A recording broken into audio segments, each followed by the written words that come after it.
There is no debate that Caleb Williams is the most talented quarterback in the 2024 NFL draft class for quarterbacks. Hear me out. I think the Las Vegas Raiders need to draft him. Okay, easy comment section. I think there's a couple different reasons for this. Now, this is more of a draft profile. We're going to do it on a lot of quarterbacks all the way through here. And maybe ultimately, as draft season goes along, we recommend that they draft defense. It's totally plausible. And they build around Aiden O'Connell. We'll see what happens. But I think that Aiden O'Connell is a good quarterback, but I think that it would be a horrible mistake to not bring in any competition. And I think what better way to bring in competition than bringing in arguably one of the most talented prospects we've seen in a while. Now, I know what people are going to say. Well, Colton, what about the Notre Dame game? The Notre Dame game, or Notre Dame if you pronounce it like that. What about the Oregon game? What about the UCLA game? What about the Utah game? I get it. I completely get it. Like the man, I believe the Utah game didn't even get up to shake hands with them, or the UCLA game. Like it's just, there's a lot of emotions that go on. I'll say that, but at the same time, you are the potential face of a franchise coming up in the next year's draft, this year's draft, and you got to be able to can maintain your composure. You got to be able to put on a brave face, even though you did lose in that scenario.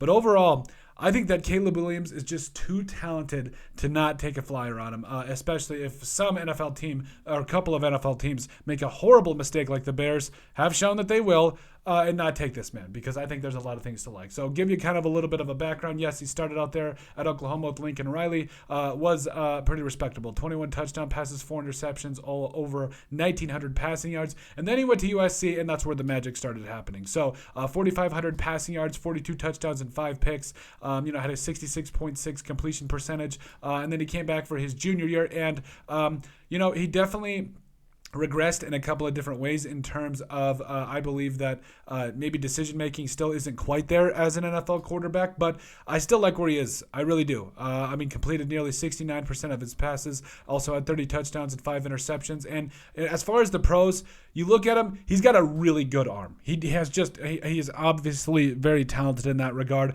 I don't know that I necessarily put him up with Josh Allen in terms of arm strength and all that, but there is no debating that he can absolutely sling that mother father. On the playmaking, he's just a machine. He just can put it all over the place.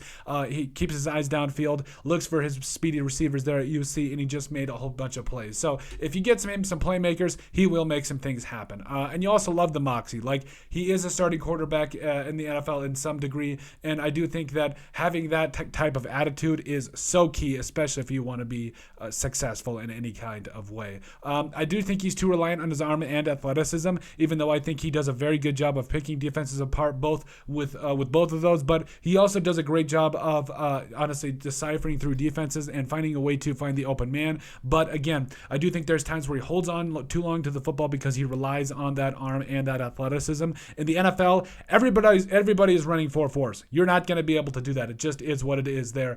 You do kind of question to a degree how he is in big moments. We saw him in the Utah game. Yes, he rose to the occasion, but other than that, yes, his defense wasn't great. His offensive line was porous. But if you are the guy, you find a way to overcome that in every single way. So I do have a question how he is in big moments. And then leaders, as a leadership, you saw him, especially in the second half of the season, like the team, they kind of crumbled. Like, let's be real about it. Like, there was, what were they, 6-7-0, and then after that, losing 4 out of the last, I want to say 6 games or whatever it was. It just wasn't pretty.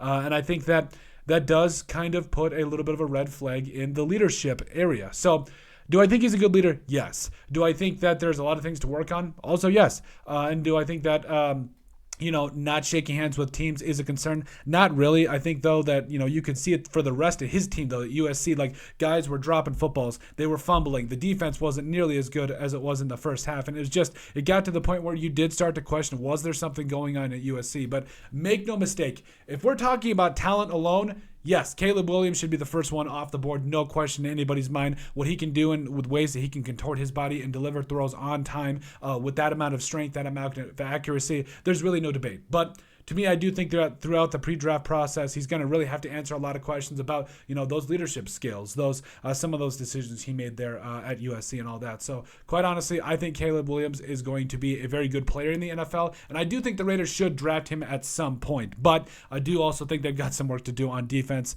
and I think that, again, this is just our very first draft profile that we're going to put out there for all these quarterbacks that we see. But hey, at the end of the day, let us know what you guys think. Make sure you guys like, comment, and subscribe down below, all that wonderful stuff. But let us know what you guys think about if the Las Vegas Raiders should and need to draft USC quarterback Caleb Williams.